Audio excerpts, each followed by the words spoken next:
Good morning student. देखिए हम quantum numbers BSc third year में जो थर्ड पेपर है आपका, उसमें हम क्वांटम नंबर्स जो है वो बता रहे हैं आज हम आपको। ठीक है, तो देखिए क्वांटम नंबर्स आपको पता है कि परमाणु जो होता है में इलेक्ट्रॉन नाभिक से एक विशेष दूरी पर स्थित होता है।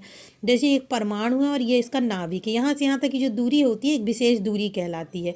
ये ऊर्जा की निश्चित मात्रा, यहाँ पे एनर्जी जो होती है एक निश्चित मात्रा में होती है। इसे इलेक्ट्रॉन कक्ष या ऊर्जा स्तर या सेल भी कहा जाता है। ठीक है, अतः विभिन्न अवस्थाओं को व्यक्त करने के लिए क्वांटम यांत्रिकी में जो अंक या संख्या दी जाती हैं उन्हें हम क्वांटम संख्या कहते हैं। ठीक है, एक नंबर के अकॉर्डिंग इन्हें व्यक्त किया जाता है, उसे क्वांटम नंबर्स कहते हैं। तो देखिए कुल कितनी 4 क्वांटम नंबर्स होते हैं। कितने होते हैं?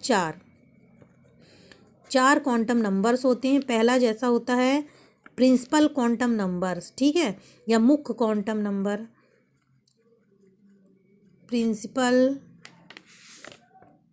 प्रिंसिपल क्वांटम नंबर हो गया।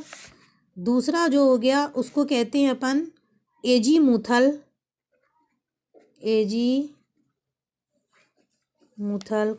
Quantum number. एंड थर्ड जो होता है इसको अपन कहेंगे magnetic, okay, magnetic quantum number. And जो फोर्थ जो है इसको अब बोलते हैं स्पिन क्वांटम नंबर। तो हिंदी में क्या कहेंगे? मुख्य क्वांटम नंबर्स, द्विगांशी क्वांटम संख्या, चुंबकीय क्वांटम संख्या और चक्रण क्वांटम संख्या। तो ये 4 क्वांटम नंबर्स होते हैं। ठीक है, इसके बाद एक एक को डिफाइन करेंगे। जैसे सबसे पहले अपन ले लेते हैं मुख्य क्वांटम नंबर या चुंबकीय मुख्य या फिर प्रिंसिपल क्वांटम नंबर। हमेशा प्रिंसिपल क्वांटम नंबर जो होता है, प्रिंसिपल क्वांटम नंबर को जो साइन जो होता है इसको स्मॉल n से प्रदर्शित करते हैं। इसमें इलेक्ट्रॉन क्लाउड का आकार अर्थात इलेक्ट्रॉन से नाभिक की दूरी तथा ऊर्जा के स्तर को, मतलब ये इलेक्ट्रॉन जो होता है, इलेक्ट्रॉन से जो नाभिक की दूरी जो होती है इसको व्यक्त करता है। साथ ही ये क्या होता है, इसका मान 0 के अति कोई भी पूर्णांक हो सकता है, मतलब 0 को छोड़ के n = 1 2 3 देन 4 हो सकता है। ठीक है, इसे अपन किसके अकॉर्डिंग शो कर सकते हैं? देखिए मैं ऐसे समझाऊंगी, आपको समझ में आया। 1 मीन्स हो गया K, 2 मीन्स हो गया L, 3 मीन्स हो गया M एंड 4 मीन्स हो गया कैपिटल N। ओके, ये क्या कहलाते हैं? सेल। जैसा कि आप देख पा रहे हैं ऐसा है, ये देखिए, ये तो मान लीजिए ये क्या हो गए? कक्ष हो गए। ठीक है, एक एक करके K, L, ठीक है, M और N, ये क्या हो गए? एक सेल हो गए एक दूसरे के बाद। तो आपको इतना समझ में आ गया, प्रिंसिपल नंबर जो होता है इसको कैपिटल N से शो करते हैं। और ये क्या करता है? नाभिक से जो नाभिक जो होता है, ठीक है, तो इसको अपन समझ में आ गया कि प्रिंसिपल को किससे स्मॉल n से शो करते हैं।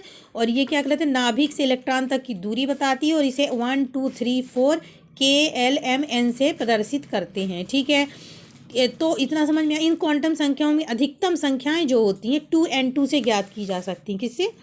2n2। ये किसका है था? बोर-वेरी का सूत्र है। 2n2 किसका? बोर-वेरी का सूत्र कहलाता है। ठीक है, जहाँ K L M N क्या कहलाते हैं? कक्षक होते हैं जो इलेक्ट्रॉन की कक्षों को भरने का, जैसे K L M और N जो होता है। तो देखेंगे जैसे 2 8 18 एंड 32। ओके, तो ये n का क्या कहलाता है? n का मान बढ़ने के साथ साथ इलेक्ट्रॉन कक्ष का आकार भी, आपको ऑफिशियल सी बात है, छोटा इलेक्ट्रॉन फिर बड़ा फिर उससे बड़ा, तो ऐसे ऐसे इन्हें इलेक्ट्रॉन का आकार भी बढ़ता जाता है। n का जो इसका फॉर्मूला जो होता है MbR = NH/2 होता है। ओके, जिसमें कि m क्या होता है? इलेक्ट्रॉन का मॉस या द्रव्यमान कहलाता है। m बराबर इलेक्ट्रॉन का द्रव्यमान होता है। भी क्या कहलाता है? वेग कहलाता है। ये द्रव्यमान है, द्रव्यमान। भी क्या होता है? वेग होता है। देन आर जो होता है कक्ष की त्रिज्या होती है, रेडियस कहलाता है, कक्ष की त्रिज्या कहलाती है। इतना क्लियर हो गया। और एच जो होता है ये फ्लांक का नियतांक कहलाता है। क्या कहलाता है?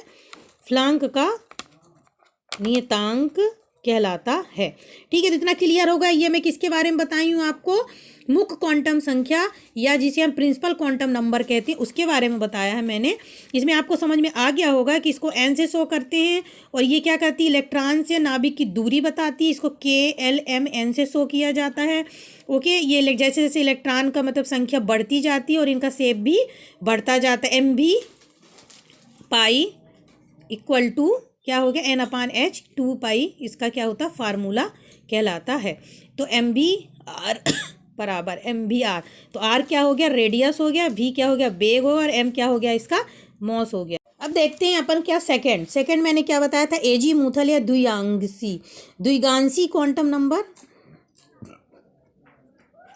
द्विगांशी या फिर इसको क्या कहते हैं अपन, एजीमुथल क्वांटम नंबर। इसे कोणीय संवेग क्वांटम संख्या भी कहते हैं। क्या कहते हैं, कोणीय संवेग।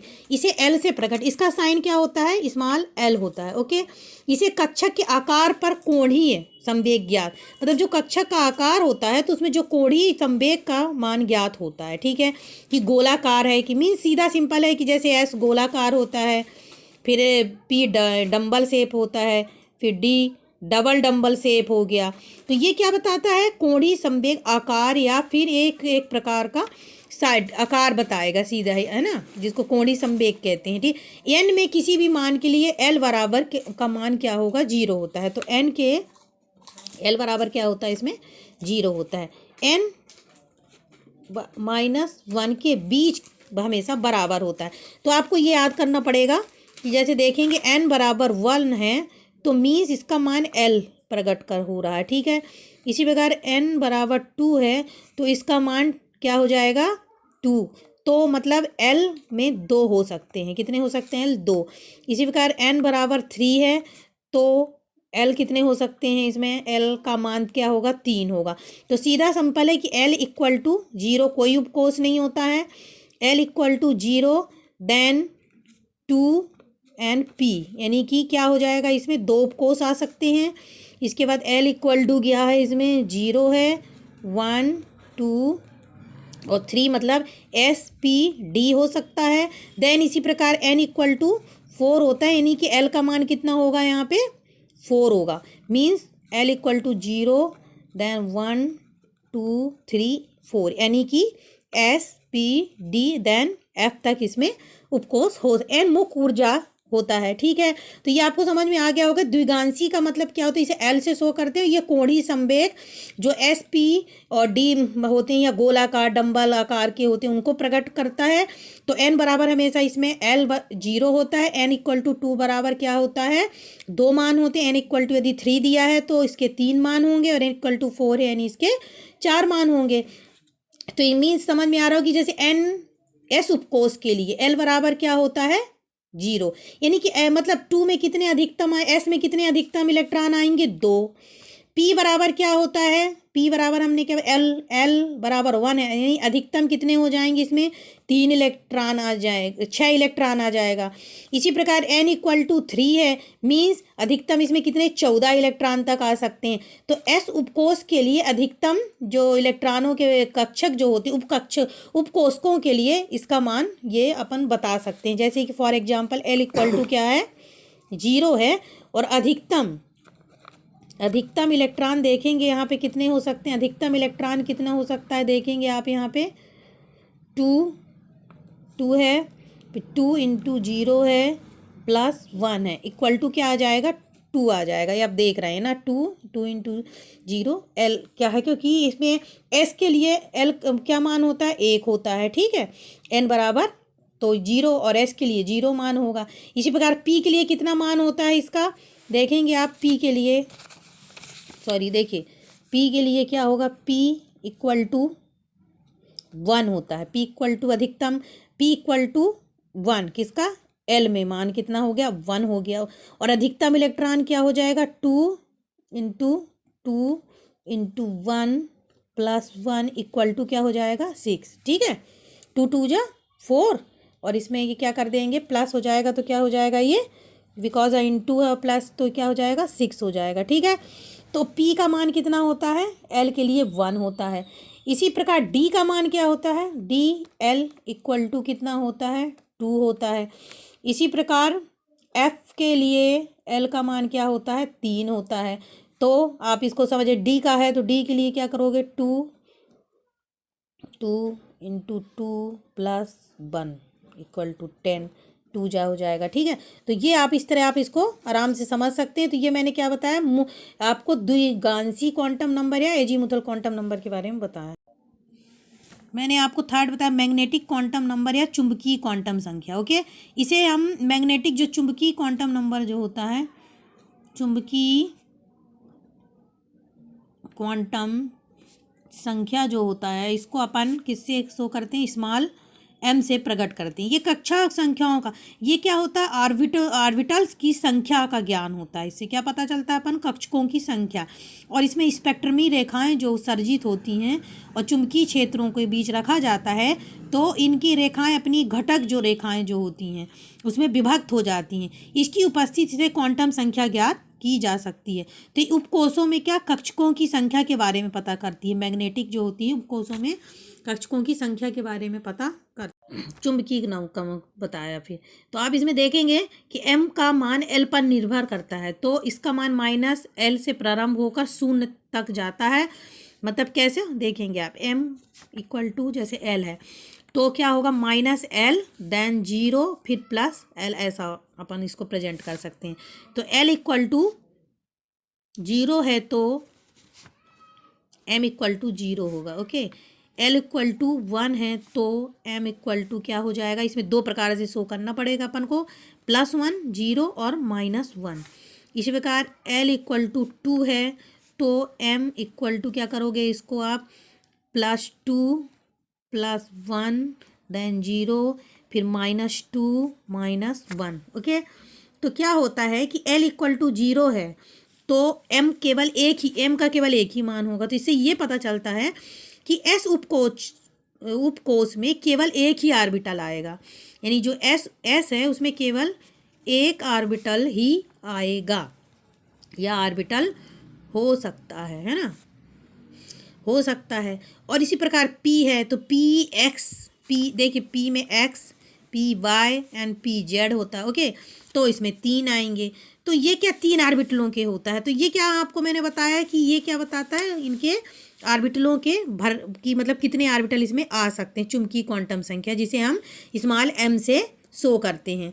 ठीक है, ये m का मान जो होता है l पर निर्भर करता है। ठीक है, यानी द्विगांसी क्वांटम नंबर पर इसका मान निर्भर करता है। ठीक है, अब देखेंगे स्पिन मीन्स होता है चक्रण। ओके, फोर्थ जो है स्पिन क्वांटम नंबर या चक्रण क्वांटम नंबर, इलेक्ट्रॉन के नाभिक की चारों ओर घूमने, स्पिन से आपको समझ में ही आ रहा होगा, surrounded. Okay, clockwise then anticlockwise. ठीक है, घड़ी की दिशा और घड़ी की विपरीत दिशा में। तो ये चारों ओर जो घूमने से अपने कक्षक में जो घूमता है इलेक्ट्रॉन, तो घूमने को चक्रण कहते हैं। इलेक्ट्रॉन का चक्रण कुल कोणीय संवेग के ही बराबर होता है ना।